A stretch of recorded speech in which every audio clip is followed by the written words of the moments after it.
крайня вулиця теж йде. Вона тут було. Ну, а так води було.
Як русські почали йти туди, її зорвали.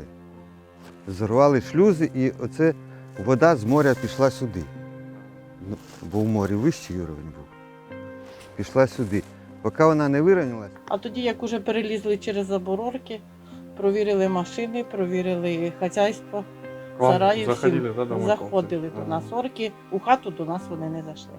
Ми ждали, ну вони, слава Богу, не зайшли до нас. Не лягали, отак сиділи, в діти є, в курточках, в чому можна було. Ждали, всі відкриті двері були. У нас предупредили, щоб ми не замикалися. Бо якщо що прийдуть, що скажуть робити, що ми робимо, через те, що розстріляють.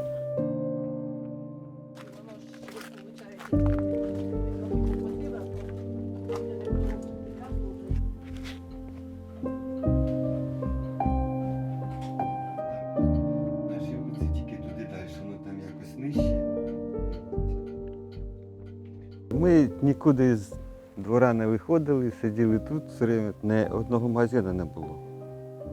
Це розграблені були всі магазини. І там у центрі, як упала ракета, то всі ж побиті магазини були. Ці порозграблювали. В общем, нічого не було. Готовили хорошо, що запас води. У мене басейн.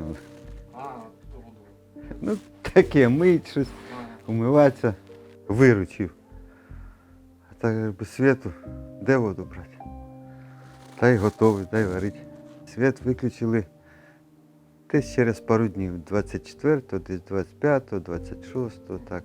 Потім взагалі не було його, поки як уже це вернулися, ну як тих вигнали, як уже наші вернулися, от десь через тиждень вже почали так, то там дадуть світ, то там, то там.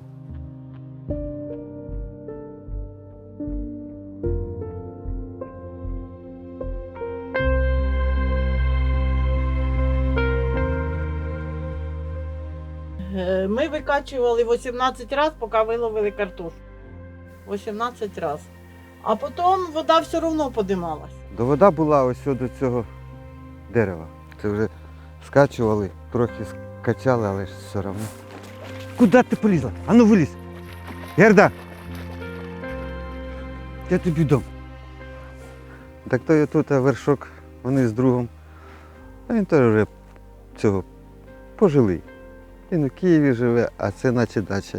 Вони приїжджали, там щось садили, але воно нічого не родить. Гниє все. Картоплю посадив, то вона погнила. Що ж, вода тут все. Як вона доходить аж сюди, це вже такий уровень. До нічого не вродило його. Садив.